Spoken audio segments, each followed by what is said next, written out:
Boa tarde a todos. Boa tarde. Sextou, sexta-feira. Esse é o programa Mundo do Trabalho em Debate.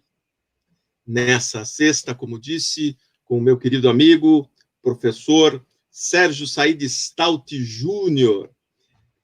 Esta tarde, nesta live, que é uma iniciativa do Instituto Edésio Passos, eu, que sou professor Sandro Lunar, integrante da Universidade Federal do Paraná, setor de Ciências Jurídicas, mais especificamente do Departamento de Prática Jurídica, tenho a honra e a alegria de receber o futuro diretor do setor de Ciências Jurídicas da nossa instituição.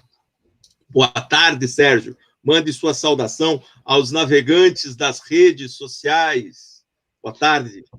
Boa tarde a todos, boa tarde a todas. Prazer enorme estar aqui, podendo conversar um pouquinho aí com vocês. Vamos lá, Sandro, estou à disposição. Legal, Sérgio. O nosso encontro vai debater o desafio do ensino jurídico no contexto da pandemia e no pós-pandemia. O professor Sérgio Said Stout Júnior é professor associado de Teoria do Direito nos cursos de graduação e pós-graduação, no mestrado e doutorado da Faculdade de Direito da Universidade Federal do Paraná. É até agora, vice-coordenador do programa de pós-graduação em Direito da UFPR. É bacharel, mestre e doutor em Direito pela nossa Universidade Federal. Também é doutor pelo programa de pós-graduação em Direito da Universidade Federal. Fez pós-doutorado na Università degli Studi di Firenze, na Itália, entre 2014 e 2015. Atualmente também é professor adjunto de Direito Civil da Faculdade de Direito da Universidade Tuiuti do Paraná. Além disso, é professor da Escola da Magistratura Federal, da Magistratura do Paraná, é professor também da Escola do Ministério Público, membro titular da Comissão de Ética da Universidade Federal, integrante do Núcleo de Pesquisas de História, Direito e Subjetividade do nosso programa de pós-graduação, membro do Grupo de Estudos de Direito Autoral e Industrial, membro do Instituto Brasileiro de História do Direito. Tem experiências nas áreas de Teoria do Direito, História do Direito, Direito de Autor, Direito Civil, enfim. Professor Sérgio é um patrimônio da nossa instituição, um grande professor, um grande pesquisador, que tem como desafio, no próximo dia 30 de junho, de ser o nosso candidato, um candidato único, o que facilitou sua vida na campanha, mas é o candidato à direção do setor de Ciências Jurídicas para o quadriênio 2024. Tem como lema democracia, diálogo, respeito e solidariedade. Temas e conjunções que têm palavras e sentidos muito significativos nesse tempo tão difícil, professor Sérgio. O desafio de ser diretor do setor de Ciências Jurídicas, como se coloca isso para você, para a sua vida, e a responsabilidade que isso vai se colocar nos seus ombros, Sérgio? Boa tarde. Boa tarde, Sandro. Bom, eu quero dizer, antes de mais nada, que a responsabilidade é imensa, né? Eu quero, do ponto de vista pessoal, obviamente, essa decisão é uma decisão muito difícil, implica em muita renúncia, muita dedicação, e considerando a excelência da Faculdade de Direito, a excelente gestão que foi feita pela atual diretora, a professora Vera, a responsabilidade é enorme.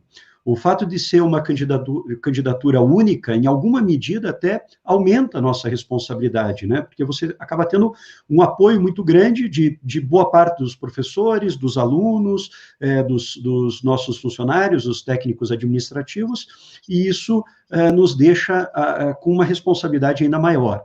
Mas a responsabilidade, Sandro, eu acho que esse é um pouco o sentido aí da nossa live, ela aumenta ainda mais no atual contexto, né? Nesse contexto de crise profunda, crise econômica, crise política e especialmente uma crise sanitária, gerir uma instituição pública, gerir um espaço público é muito importante não só para a própria comunidade, mas importante para toda a sociedade, né? enfim, a responsabilidade é muito grande.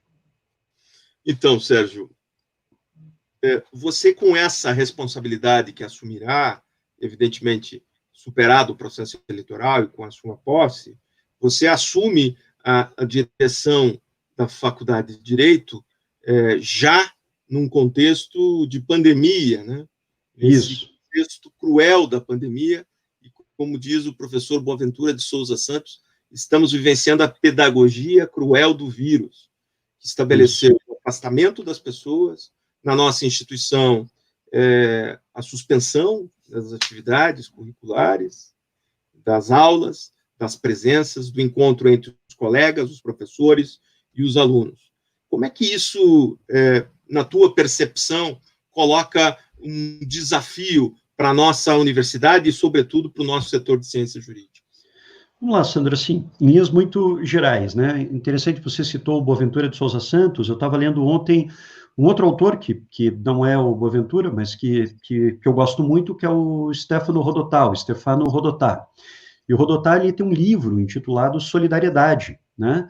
E nesse livro ele deixa muito claro que quando a força dos fatos se impõe às vontades individuais, né? No caso, quando a pandemia, nesse caso, ele não previu isso, mas quando a força dos fatos, quando a força das coisas se impõe à vontade individual das pessoas, a solidariedade tende a ganhar um espaço, tende a ter uma outra dimensão. De fato, o que a gente está assistindo hoje, do ponto de vista da história recente, é algo que não existiu, do ponto de vista de uma história um pouco mais remota, sim, mas dentro dessa realidade atual que a gente está vivendo, isso é alguma coisa muito nova, né? Muito diferente daquilo que a gente está acostumado. A questão da pandemia é algo terrível, mas a gente está vivendo, por conta também da pandemia, uma crise econômica gigantesca. Essa crise econômica faz com que você tenha uma redução gigantesca de verbas na educação. Essa redução das verbas em educação não aconteceu por conta da pandemia, é uma política, quase que uma política desse atual governo, lamentavelmente. Eu dou um exemplo para vocês apenas. Eu sou vice-coordenador do PPGD da UFPR, do Direito da UFPR, né? Da pós-graduação, do mestrado e doutorado. Quem coordena é o professor Fabrício Tomil. Nós ficamos, ano passado, 5 meses sem um centavo. É o melhor programa, ele está entre os 5 melhores programas de pós-graduação do Brasil na área de direito, está ao lado de programas como da UNB, da USP, da Federal de Santa Catarina, e nós ficamos 5 meses sem receber um centavo, né? Os orçamentos ali são orçamentos muito apertados, e vou dizer, a universidade faz muito e muita coisa com esse orçamento apertado. Então, a gente tem uma crise econômica, que é uma crise seríssima, que implica necessariamente em redução dos espaços, redução dos financiamentos, redução de bolsa, redução de pesquisa, redução, enfim, de investimento naquilo que é central para qualquer Estado, que é a educação. Aí você tem uma crise política também, né? Só para dar um exemplo, e é um exemplo que todo mundo vai entender, nós estamos indo para o terceiro ministro da Educação, né? No terceiro ministro da Educação, num governo que é um governo muito relativamente recente, né? Eu não preciso entrar mais em outros temas aqui dessa crise política, a gente pode até conversar sobre isso, mas é uma crise evidente. A gente tem um governo que é um governo que respeita muito pouco a pluralidade, que respeita muito pouco o debate, o diálogo, o dissenso. É um governo que, em alguma medida, acaba fazendo um governo muito mais para os seus e não para todos. O princípio democrático e o princípio republicano talvez não sejam tão levados a sério assim. E uma crise sanitária sem precedentes. Essa crise sanitária fez com que, né, um dado objetivo, concreto, em que as aulas presenciais foram suspensas, né, em todos os lugares, em praticamente todos os lugares do mundo, né, essas aulas foram suspensas. E eu arrisco dizer que talvez essa seja uma das últimas atividades a terem o seu retorno normal. Mesmo em alguns países que tiveram o retorno às atividades presenciais, esses países tiveram que adotar ou outras práticas, ou mesmo tiveram que voltar, né, à situação anterior, que é a educação de forma remota, a discussão de como manter a educação, como mantermos as aulas, como mantermos as pesquisas, como mantermos os projetos de extensão nesse atual contexto de pandemia. Vou ficar por aqui nessa segunda pergunta aqui, Sandro, para não né, claro. E a gente vai trocando aí mais alguma ideia. Legal, Sérgio, é isso mesmo, né? Essa sociedade do medo que se instala a partir do vírus, que estabeleceu um novo modo de viver em sociedade, né? Que vai nos provocar, ou vai nos demandar, para melhor dizer, uma resiliência por conta da evidente vulnerabilidade que todo o sistema mundo se colocou por conta dessa questão. Entre chineses e chilenos, entre brasileiros ou norte-americanos, o vírus é o mesmo, né? Isso é importante. Só registrar, professor Sérgio, a presença da professora Larissa Ramina, do professor Aurélio Seral, da nossa coordenadora, minha eterna orientadora, professora Tatiana Friedrich, do Tarso Cabral Violim, que é nosso colega do Instituto, grande Tarso. Do André Passo, que é o presidente do Instituto, e da Maria Vitória, todos esses registrando presença, tá ali a Tatiana dando o seu boa tarde para todos nós. Eu queria dar uma boa tarde para todos os amigos aí, para o André, para a Tatiana, para a professora Larissa Ramina, para o professor Seral, todos os meus amigos, né? Fico muito feliz com a Maria Vitória também, queridíssima, enfim, um abração para vocês, agradeço aí o fato de vocês estarem aí, né, podendo conversar, não sei se é possível, Sandro, se eles tiverem algumas perguntas aí para a gente está à disposição também, né? Fica aberto ali, sim, o nosso programa aqui, a nossa atividade permite a interação com a audiência, certamente. Mas, Sérgio, legal. Seguindo com a essa nossa reflexão sobre o ensino superior, e não só o ensino superior, o ensino público, gratuito, que é entregue como serviço para a sociedade, através das universidades públicas, vem sofrendo um questionamento importante acerca da sua capacidade de resposta frente à pandemia. E a racionalidade que se impõe do ensino privado, que as instituições de ensino privado foram mais ágeis na resposta, já convertendo o ensino presencial em virtual, e aí é uma discussão se é EAD, se é telepresencial, se é remoto. Os termos tentam maquiar a realidade, que é, objetivamente, a transferência da sala de aula para os lares dos alunos. E evidente que o nosso debate, nossa ótica não é o ensino fundamental, mas o ensino superior, mas vale destacar que no ensino fundamental há uma severa crise nos processos de aprendizagem das crianças. Total. Eu presencio aqui na minha casa. Isso. Tá na 7ª série do fundamental, está tendo muita dificuldade, e muitas crianças, porque não estavam talhadas, nem o professor, nem a ferramenta, e nem os alunos, né? Então, é uma situação que nos pegou de surpresa. Mas, Sérgio, como enfrentar essa crítica que aparece nos meios de comunicação, ainda de forma muito secundária, dessa qualidade ou capacidade de resposta do ensino privado frente ao ensino público? Existe, enfim, uma diferença, o fato de estarmos com o calendário suspenso frente àqueles que estão com as atividades ativas no ensino privado? Sandro, essa tua pergunta, ela é uma pergunta absolutamente central. Eu queria dizer antes para todo mundo aqui, eu sei que isso vai ficar registrado, que as universidades federais e as universidades públicas em nenhum momento pararam, muito pelo contrário. Né? Muito pelo contrário, as universidades públicas investiram pesadamente em pesquisa, você tem ali inúmeros grupos de pesquisa produzindo muita coisa. Essa semana, a nossa Universidade Federal acabou de anunciar que 2 pesquisadores conseguiram desenvolver um teste para a Covid-19 de forma muito rápida, muito célere, por um valor baixíssimo, de 5 a 10 reais. Vou dizer, dá um orgulho gigantesco fazer parte de uma universidade dessa. A Universidade Federal é que está participando das principais iniciativas em relação à pesquisa para uma vacina no estado do Paraná. Dentro da nossa faculdade de Direito, eu dou só um exemplo para vocês. Nós estamos discutindo ali no âmbito do GEDAI, do Grupo de Estudos sobre Direitos Autorais e Propriedade Industrial, como evitar que o sistema patentário, o sistema de propriedade intelectual sirva para impedir que os países periféricos e os países que não têm tantas condições como os países da Europa, os Estados Unidos, Canadá, tenham acesso tanto aos medicamentos quanto às vacinas.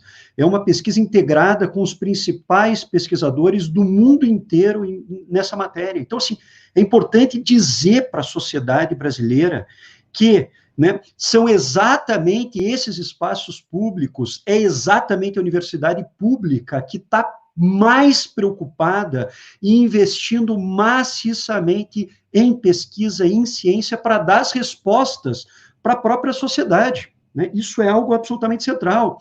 Não são os espaços privados. Os espaços privados são importantes também. As universidades privadas também têm o seu papel. É um fato que as universidades privadas, da noite para o dia, tiveram também que se reinventar. Muitas das escolas, as escolas de muitos dos nossos filhos, meu filho que estuda tem um filho, o Francisco, Chicão, que tem 9 anos, estuda numa escola privada. Quero dizer que, sim, as escolas tiveram essa velocidade, né, que não tivemos no espaço público. Mas, veja, não tivemos também porque, no âmbito do espaço público, qual era a preocupação?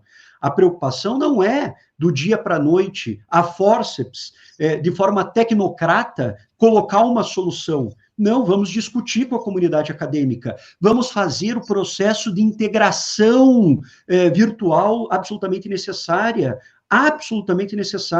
né? A Universidade Federal do Paraná hoje está com 3 editais abertos, qualquer pessoa pode dar uma olhadinha lá no site da Universidade da Praia, 3 editais de inclusão digital, com valores significativos, empréstimo de computadores, há mais de 2.000 computadores que serão emprestados para a comunidade acadêmica. Há todo um processo também de preparação dos professores, coisa que não aconteceu, né, em praticamente 90% do ensino privado. E há um detalhe aqui, Sandro, que é um detalhe bem importante, que as pessoas não se dão conta, né? Eu já escutei, inclusive de amigos, dizendo o seguinte: olha, enquanto a universidade pública está parada, não está parada, está produzindo, está pesquisando, está preocupada com a sociedade brasileira, enquanto a gente não está tendo aula nas federais, a privada do dia para a noite já começou. A privada do dia para a noite já começou. Mas há estudos, Sandro, que mostram que quase 1/4 dos alunos da noite para o dia abandonaram os cursos privados. E abandonaram por quê?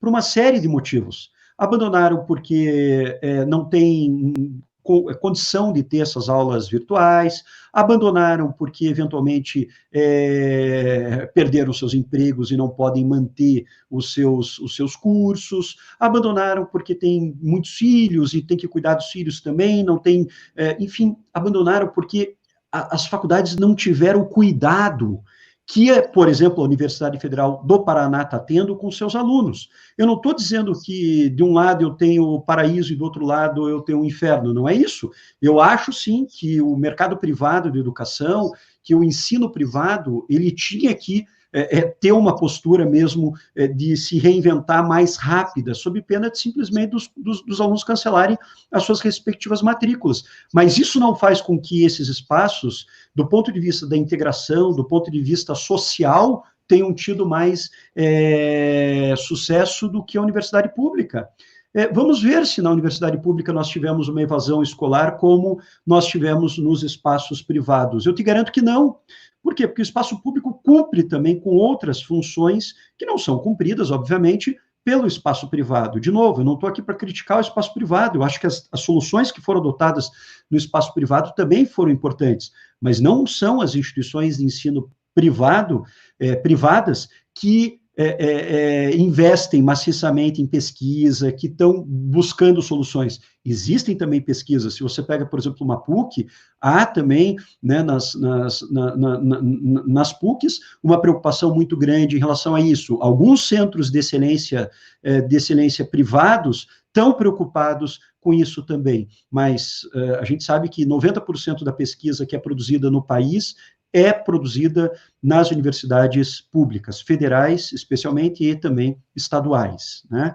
Então, nesse sentido, Sandro, é importante dizer claramente para a sociedade, a papéis diferentes, né? E hoje, por exemplo, a Universidade Federal está já com o retorno previsto das suas aulas, com uma discussão profunda que foi feita com a comunidade acadêmica, preocupada com a inclusão digital dos seus alunos, preocupada com a inclusão digital dos professores também, né? Investindo muito exatamente nessas novas tecnologias, e para que isso seja feito da melhor forma possível também, porque convenhamos, né, 1 mês a mais, 2 meses a mais, não vai fazer diferença na vida de uma pessoa, né? Agora, não ter pessoas preparadas ou simplesmente abandonar 1/4, 1/5 dos seus alunos, né, por outras razões, aí isso com toda certeza vai fazer diferença sim no país, né, e para a vida dessas pessoas.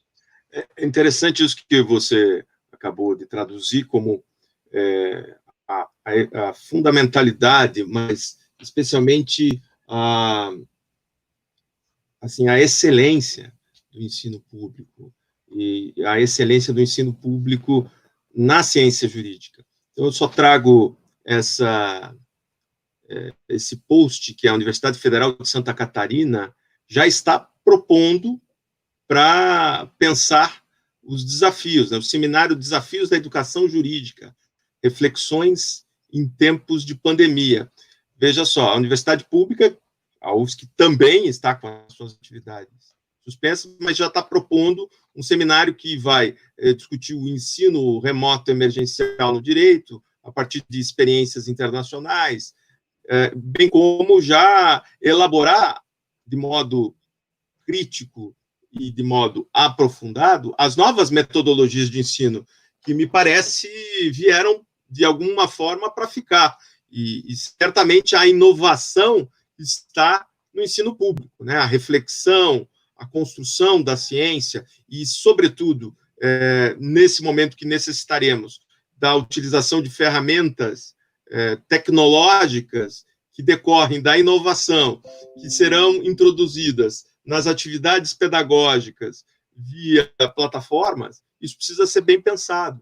Então, essa iniciativa da UFSC, na verdade, corrobora exatamente isso que você acabou de dizer, né? Então, até convidamos a todos que queiram participar, é uma atividade aberta, que está disponível, é só entrar lá no site do curso de Direito da UFSC, que é importante todos nós debatermos isso. Eu acho que também será um desafio do nosso segundo semestre, né, Sérgio?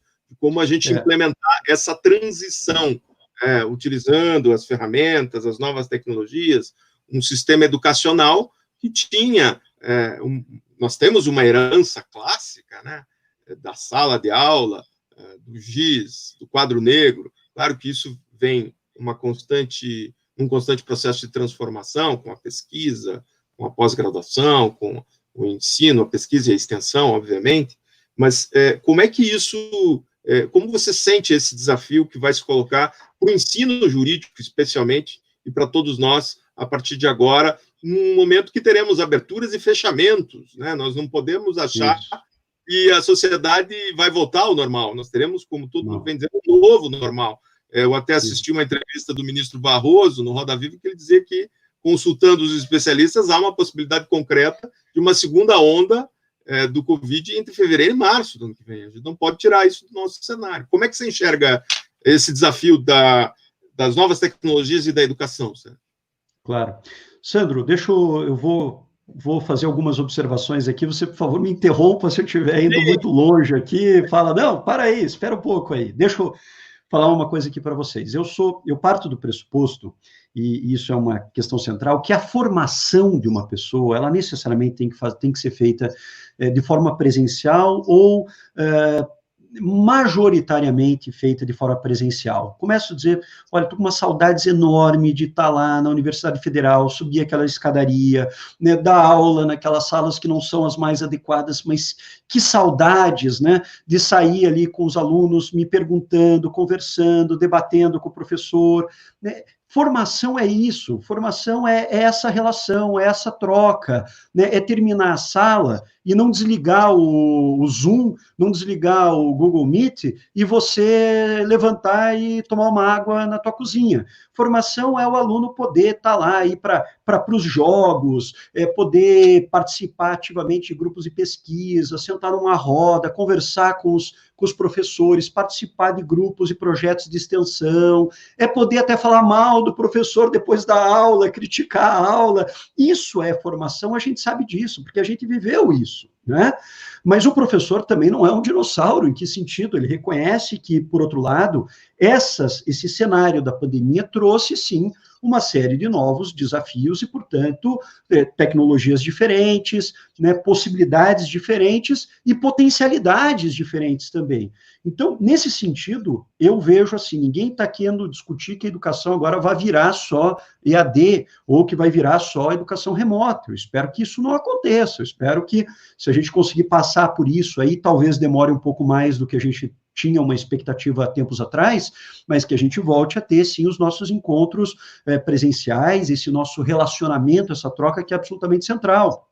Mas veja, eu fui um dos que, durante 20 anos, a minha aula era só, como a gente brinca, né, na academia, guspe-giz, né? Eu usava o quadro, nem usava PowerPoint, mal e mal usava o WhatsApp. Eu tive, em uma semana, um processo muito interessante de me reinventar, de aprender a usar as plataformas, de aprender a usar, né, o Office Teams, que é ofertada pela maior parte das universidades públicas ou privadas brasileiras, e é ofertada também pela Universidade Federal do Paraná, as plataformas, né, que são ofertadas pelas instituições. Então, a gente teve que entender um pouquinho isso. E tem muita coisa boa nisso também, não tem coisa... Eu não sou alguém que lê isso de forma negativa, não. Eu quero dizer que, desde o início da pandemia, eu continuei conversando com os meus alunos. Não eram atividades que valiam para nada, eram atividades absolutamente optativas, mas eu continuei conversando toda semana com os meus alunos um tema interessante de teoria do direito. Selecionava um tema lá para eles, olha, agora a gente vai discutir o julgamento do Eichmann, né? Agora a gente vai discutir aqui o livro da Antígona, né?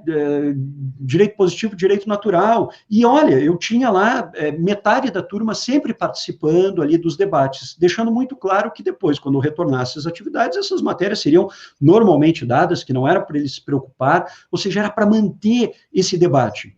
Na faculdade de Direito, Sandro, foi interessantíssimo, né? Os professores, de fato, a maior parte, eles começaram a se reinventar. Ora, esse evento que a gente está participando agora é fruto disso, esse evento é fruto disso, né? Essa iniciativa de vocês é fruto disso.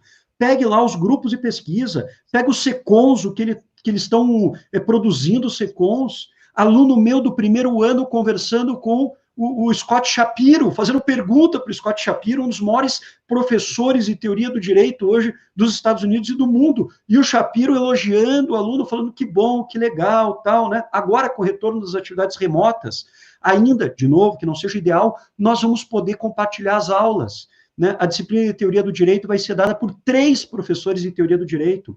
A disciplina do mestrado de prática em docência está sendo dada por mim e pelo professor Luiz Fernando, 2 professores entrando numa sala de aula para formar 6 novos professores. 6 novos professores. Isso tudo a tecnologia potencializa, permite, ou seja, são metodologias que precisam ser aprendidas, que precisam ser trabalhadas, mas, de novo, né, a gente precisa também ensinar os professores a fazer isso.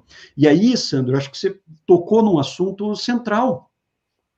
Eu estou como eu disse para vocês, com um menininho aqui em casa, que é meu filho, o Francisco, só tem um filho, né? Eu tenho toda a estrutura aqui em casa para ele ter a aula, né? Ainda bem, eu sou uma pessoa privilegiada nesse sentido. Ele tem um computador dele, mas há uma dificuldade enorme. Por quê? Primeiro, porque educação infantil é troca, é relacionamento, é estar com o amiguinho, é estar com o coleguinha ali.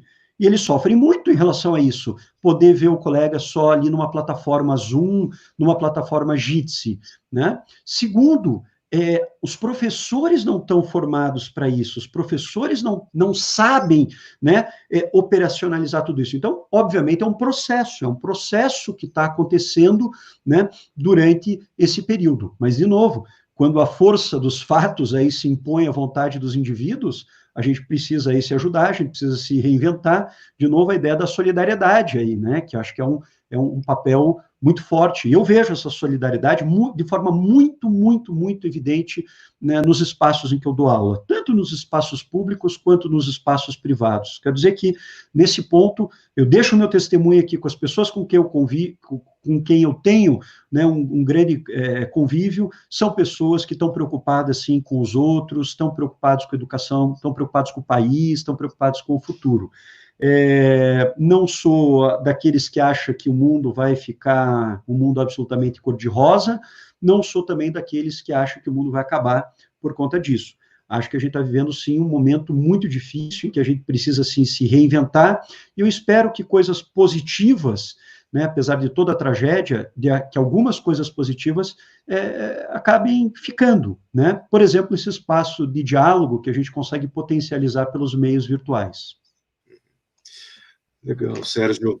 Só registrar aqui a presença, então, da nossa colega doutoranda, lá no Departamento de Sociologia, Camila Rafaim, o Luácio Gonçalves, nosso querido. Olá, pessoal. Ó, a Camila mandando um recado para você, Ricardo. Sérgio. A Camila, registrou mais alguém, a Jennifer, e o André até mandou uma pergunta aqui, ó. As grandes crises mundiais levaram a grandes pactuações. Na Primeira Guerra, a criação da OIT, as normas sociais e trabalhistas internacionais, e na Segunda Guerra, a criação da ONU, com a Declaração de Direitos Humanos. E agora, quais deverão ser as novas pactuações do ensino jurídico transformador? Como é que essa pandemia pode ajudar num salto de qualidade, né, Sérgio, para o ensino jurídico? É um desafio, uma pergunta disso, do André. Sim. André, eu vou começar respondendo a tua pergunta de forma um pouquinho mais, né? A gente tem a oportunidade do mundo entender a importância de programas como programas de renda mínima. Começa por aí, né? Se nós tivéssemos um programa de renda mínima aqui no Brasil, minimamente estruturado, seria muito provável que a gente não tivesse a quantidade de pessoas mortas como a gente tem hoje, né? Lamentavelmente, nós somos um dos países que está se destacando negativamente no combate aí à Covid, né? Em relação ao direito, veja, eu acredito sim que nós teremos, no âmbito do direito, algumas conquistas envolvendo especialmente a questão das propriedades intelectuais e acesso a medicamentos. O sistema de propriedade intelectual para medicamentos é o sistema ainda tradicional de patentes, é o sistema que ainda vem, né, do final do século XIX e perdurou durante boa parte do século XX. E é um sistema ainda que trabalha com a ideia do privado, né, trabalha com a ideia de transformar uma ideia, transformar uma invenção numa propriedade exclusiva. No mundo em que eu tenho uma pandemia, no mundo em que não adianta resolver o problema da Alemanha se eu continuo com os países ao lado ali com um número de infectados muito grande, porque essa infecção pode reinfectar o outro, nesse mundo de pandemia, necessariamente você tem que pensar em instrumentos de acesso universal também a esses remédios, a esses tratamentos. Então, nesse sentido, estou dando um exemplo para você, o direito do ponto de vista mundial, né, vai ter um papel, sim, ou pode ter um papel. É óbvio que a gente espera que o direito caminhe nesse sentido, né, universalização dos remédios, universalização dos tratamentos, uma preocupação muito séria. Eu fiz uma fala na Universidade Tuiuti para os meus queridíssimos alunos lá da Tuiuti sobre a importância do SUS. Vocês já imaginaram, aqui no Brasil, se nós não tivéssemos um sistema como o SUS, se nós tivéssemos um sistema de saúde como o dos Estados Unidos, seria essa catástrofe multiplicada por N vezes, né? Por N vezes.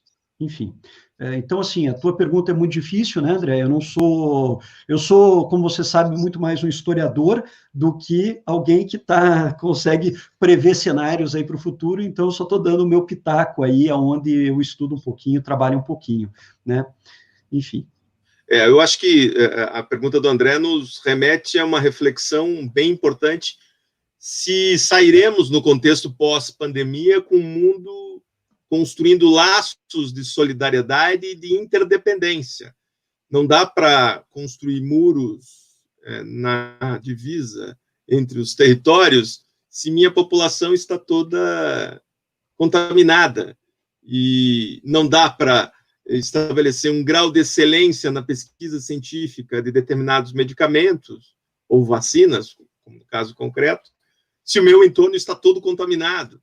Então, o aprendizado que a pandemia poderia nos trazer para toda a humanidade, e sobretudo para as ciências, e mais ainda para as ciências sociais, é que a interdependência, a solidariedade, a integração são elementos fundamentais para que a gente possa ter um progresso em sociedade. Agora, a economia precisa se ajustar de algum modo a essas necessidades da humanidade, senão daqui a pouco os gafanhotos chegam até aqui, não é isso, Sérgio? Isso. Ô, Sandro, deixa eu só complementar algo, trazer uma pitadinha aí de história, talvez de história do direito também.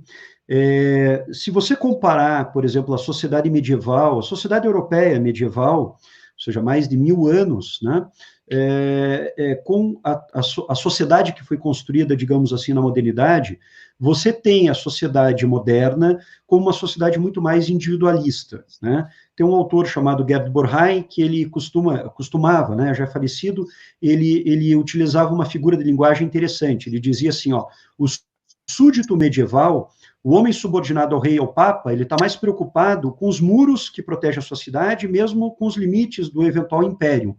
O burguês moderno, ele está muito mais preocupado com o muro, com a cerca que protege a sua casa. É a passagem de uma sociedade corporativa para uma sociedade muito mais individualista, né? Isso tem inúmeros motivos, inúmeras razões. Mas essa sociedade corporativa, não por uma escolha, não necessariamente por uma opção, ela é uma sociedade corporativa porque a força dos fatos se impõe a essa sociedade. É uma sociedade em que os riscos são muito maiores, em que eu preciso necessariamente dos meus vínculos sociais, eu preciso do outro para conseguir sobreviver. A pandemia, ela coloca esse cenário para a população mundial. Eu necessariamente vou precisar da ajuda, eu necessariamente vou precisar da colaboração, ou pelo menos eu vou precisar que o outro não me sabote, né? Então, talvez essa força dos fatos possa gerar, né, alguma coisa positiva nesse sentido. E eu acho que é importante que a gente construa isso, porque também eu escuto muita gente falando, vai acontecer isso, vai acontecer aquele outro, tal. Bom, mas o que eu estou fazendo para construir esse novo mundo, né, solidário, esse novo mundo em que eu paro de pensar só no eu e começo a pensar um pouquinho mais no nós, né? Essa é a questão. Esse é o nosso desafio e também a nossa esperança, né? Só registrar a presença da Jennifer Batista, da Gláucia Iano. Sérgio,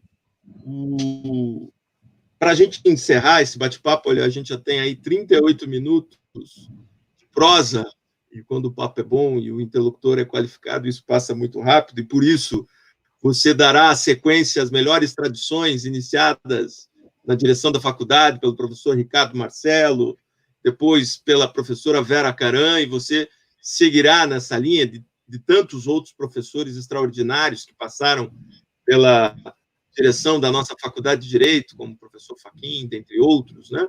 Mas você vai representar a nova geração de professores nessa passagem importante, representando a excelência do ensino jurídico, a importância que você nos traz como líder, né? E ser diretor, ser coordenador, requer a capacidade de liderança, organização, e você já demonstrou isso de maneira muito clara, porque tem leitura objetiva dos problemas, mas também já aponta para as soluções. E esses são predicados importantes para você que vai assumir um posto tão importante na direção do setor. Por fim, Sérgio, qual é o papel? A gente, de alguma forma, passou por isso na nossa conversa, mas, enfim, qual é o papel da universidade pública nesse contexto de pandemia e de pós-pandemia, sobretudo, Sérgio? Bom, Sandro, se você me permitir, eu vou fazer vou dar um início, talvez, de resposta, porque esse também é uma pergunta muito complexa, né? Bom, a universidade pública, antes de mais nada, é um grande tesouro que nós temos aí no país, né? Um tesouro que precisa ser protegido, que precisa ser cuidado, que precisa ser defendido. Eu quero dizer que há uns 4, 5 anos atrás, a universidade vem sofrendo ataques muito irracionais. A ciência vem sofrendo ataques muito irracionais. A gente sabe disso, né? Inúmeros preconceitos que foram disseminados acerca do público, antes de mais nada, acerca do Estado, e a universidade entra nisso, né? E a universidade é profundamente atacada, seja com memes, seja na internet. Talvez nós não tenhamos tido, naquele momento, a capacidade de reação, de entender que era importante, nessa disputa de comunicação, conseguir se comunicar de forma mais efetiva com a sociedade, mais aberta, né? E, enfim, acho que nós estamos entendendo isso agora, acho que a gente está reagindo, acho que a própria sociedade brasileira está entendendo que se informar com fake news, se informar com memes, se informar com redes de WhatsApp é uma temeridade, para dizer o mínimo, né? Eu brincava com um amigo meu que fazia um discurso de deslegitimação da universidade, dizendo assim, olha, eu acho que a universidade minha filha eu não quero que ela estude na universidade, agora os conhecimentos são muito abertos, tal. Eu disse, olha, eu concordo em alguma medida com o que você está dizendo, que existem vários outros conhecimentos que não são os conhecimentos tradicionais que vocês encontram dentro da universidade. Mas eu quero dizer o seguinte, se você tiver um problema cardíaco, vá procurar um cirurgião cardíaco formado numa boa universidade, de preferência com o seu mestrado e doutorado lá na Universidade Federal do Paraná, né? Se você tiver um problema jurídico, não vá procurar um rábula, procure um escritório de advocacia que tenha um advogado competente. Se você tiver uma dor de dente, não arranque o teu dente, busque um dentista.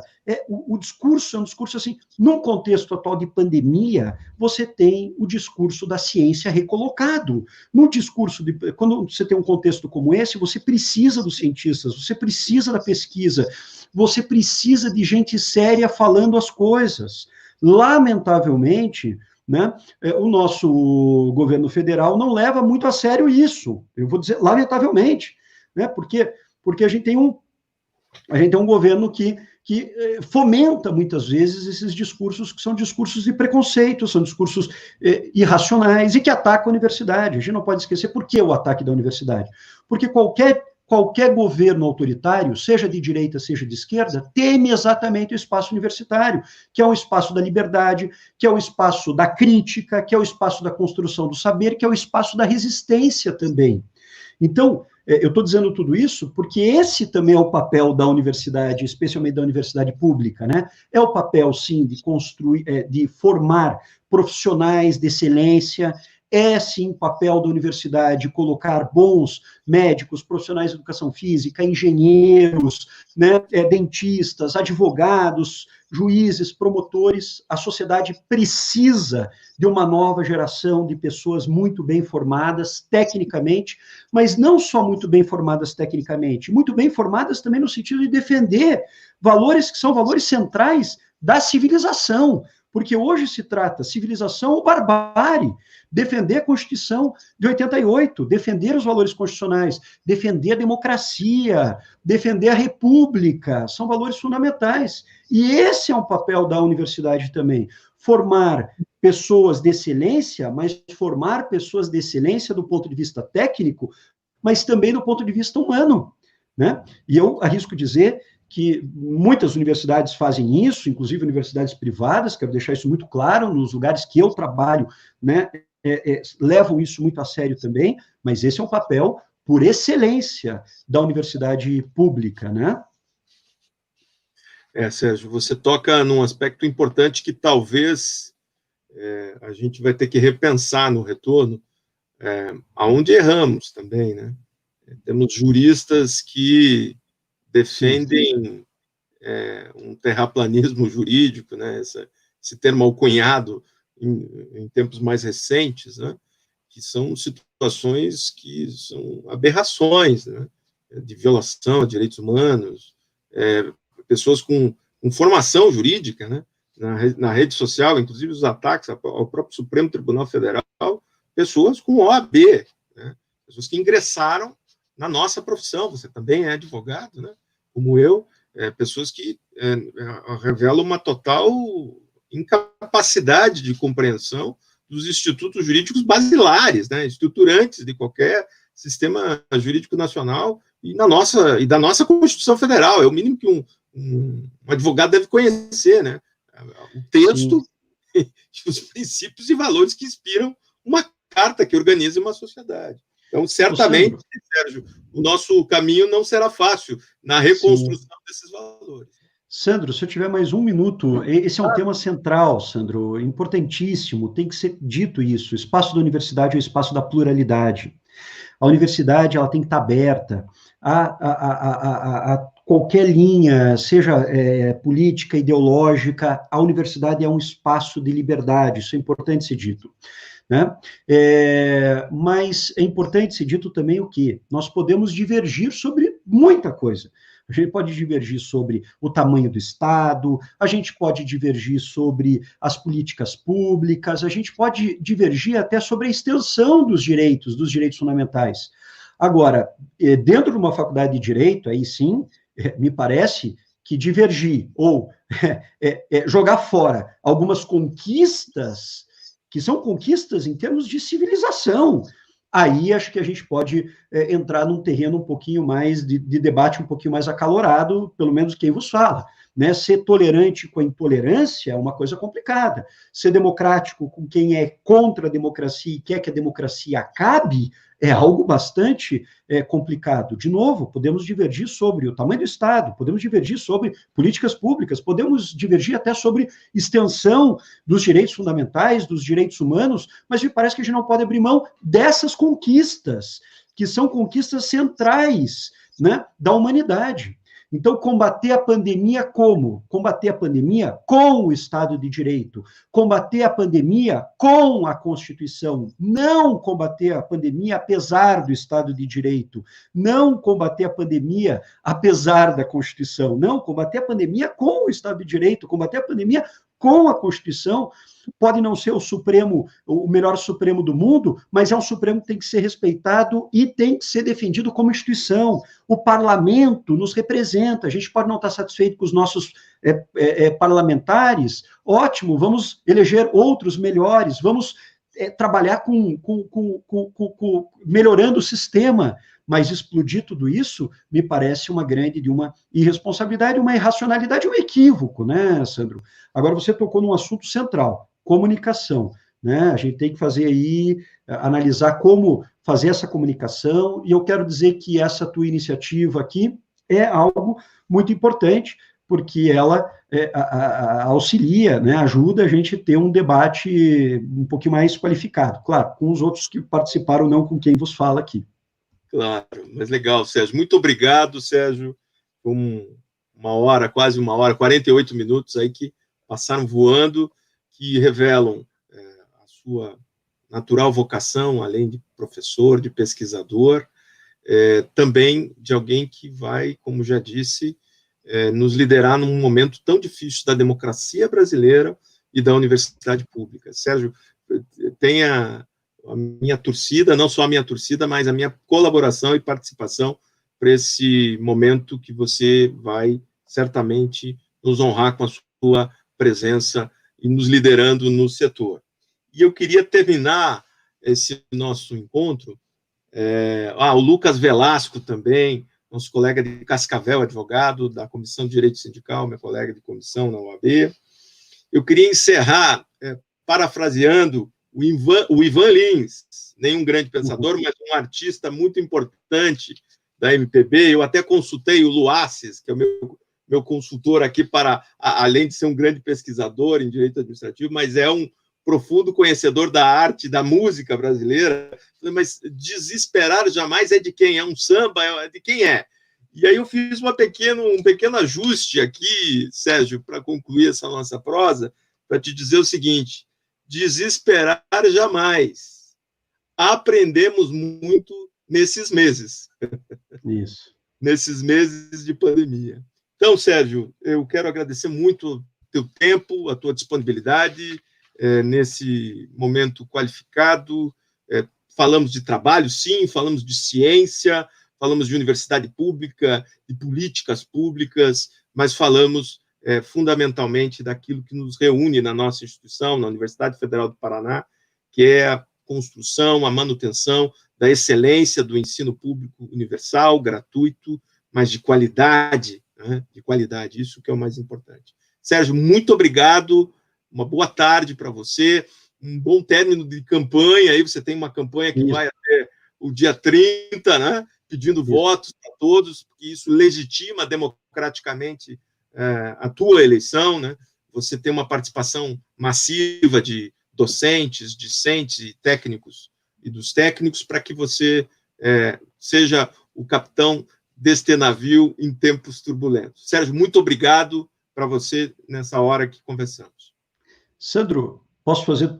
Alô? Claro, Posso fazer só meus agradecimentos aqui? Pois não.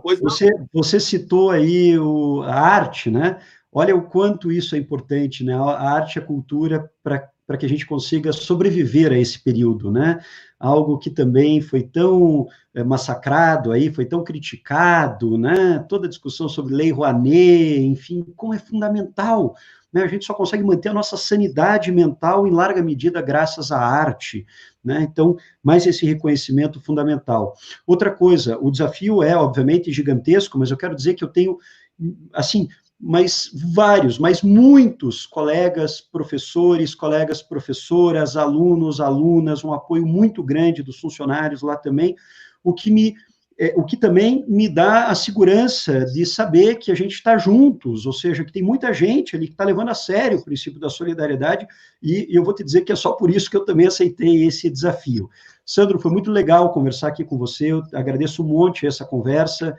Muito obrigado, meu amigo. Um abraço a todos e todas. Um abraço a todos. Essa conversa vai ficar postada, ambientada, obviamente, nas redes sociais do Instituto Edésio Passos. Portanto, já convido a você, Sérgio, e a todos aqueles que assistiram esta live a se inscrever nas nossas páginas, no Facebook, no Instagram, no YouTube, @Instituto Edésio Passos. Amigos do mundo jurídico, do mundo do trabalho, uma boa tarde a todos. Sextou, é sexta-feira. Bom descanso a todos. Obrigado, Sérgio, e boa tarde. Obrigado. Tchau.